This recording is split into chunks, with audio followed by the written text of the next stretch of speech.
They've been debating internally, according to my sources, recognizing as the United States of America, the renaming of the West Bank to Judea and Samaria. There's a bill about that Trump annexation. That's what they're talking about. It's not exactly annexation. You know what? Let me just erasing the name of the West Bank. Let me go ahead and play this, because this is the man that Trump has chosen as the ambassador to Israel, and everything that we're talking about here was telegraphed by him. This is in 2008 and in 2017. Listen to this.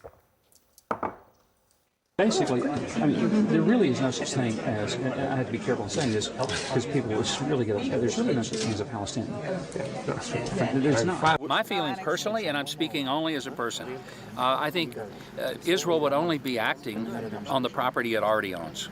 I think Israel has title deed to Judea and Samaria.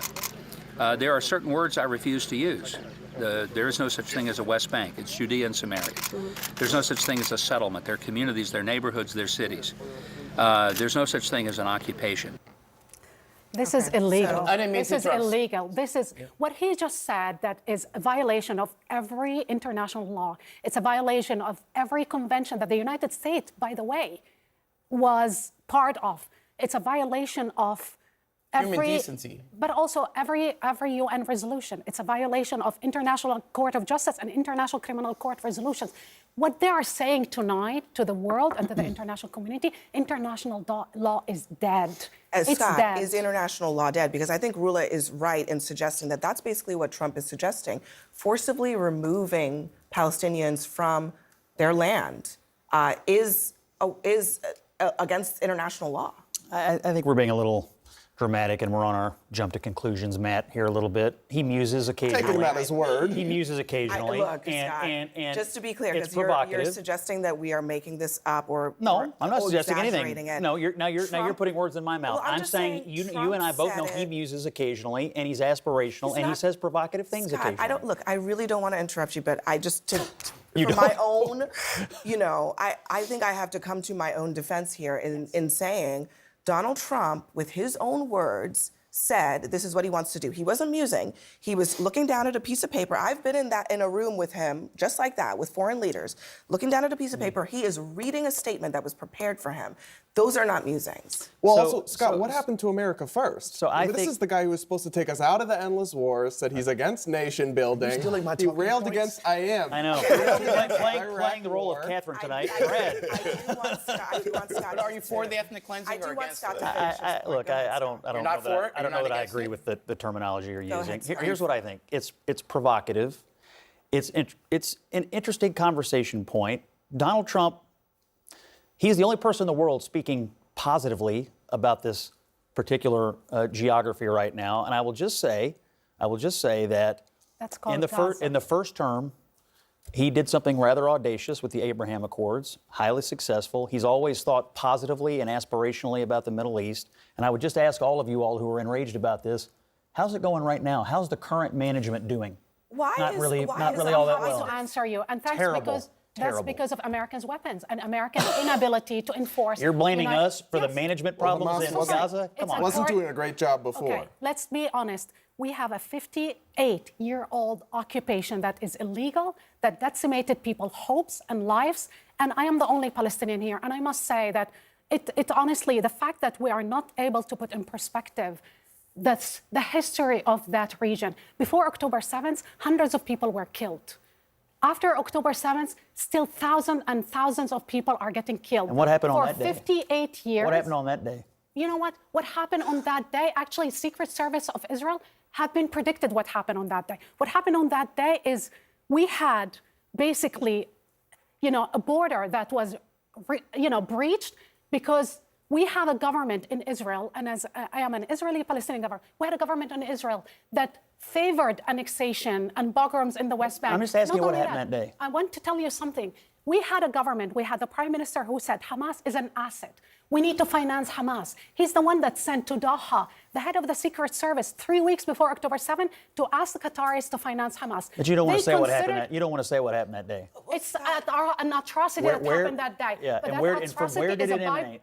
That atrocity is it doesn't justify the atrocities and the war crimes and the genocidal campaign that happened after I it's totally stopped. reject everything you just said about genocide, war Of course, crimes. but the International Israel has every Criminal right Court to defend does itself. not. I don't not, want us to get not by I don't committing wanna- war crimes. I don't want us to get off course because I think that it is easy to redirect this conversation about October 7th Yeah. when what we're talking about right now is what happens today and tomorrow and what comes next. And I want to ask you just a follow-up to what you said. Hold on.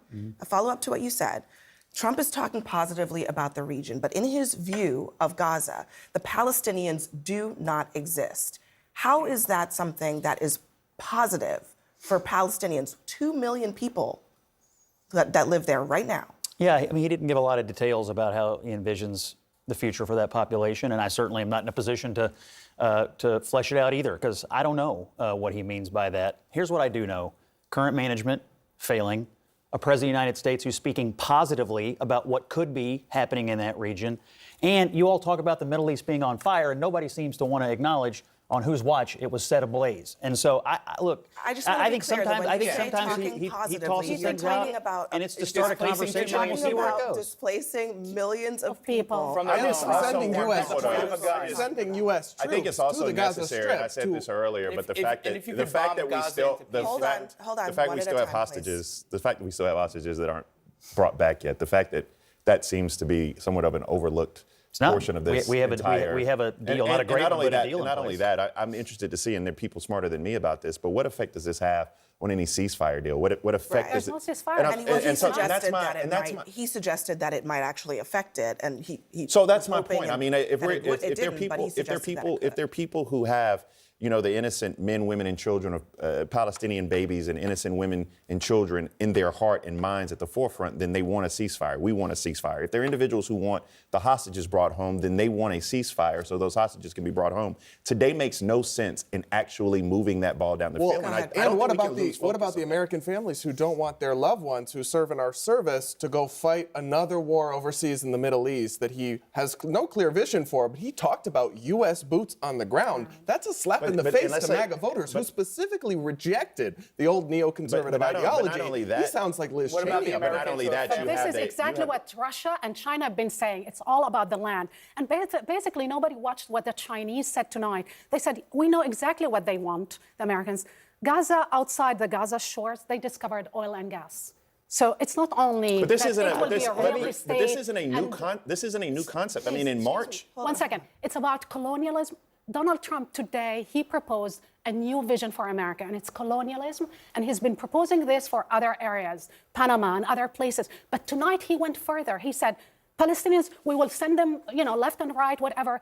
And Palestinians, by the way, the millions of Palestinians, they have families in the West Bank. They have families in Jerusalem. I have families in Gaza, and my family lives both in Haifa, in Jaffa, and in the West Bank. We can move them there. Why not allow the women and children to move actually to where they have relatives? Why not allow the orphans? There's 38,000 orphans in Gaza. We have orphanage that are empty in Jerusalem, in the West Bank, in Ramallah, in Jenin, and elsewhere.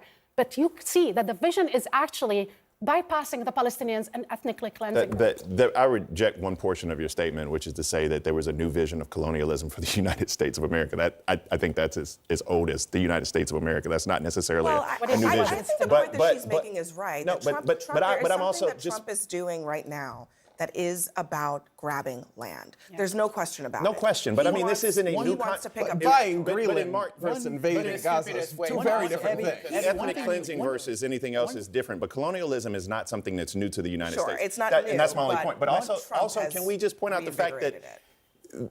like, Donald Trump is probably the most honest broker we've had in American politics in recent history, because nothing that he's saying, nothing that he's doing is not something that he didn't tell us he was going to do.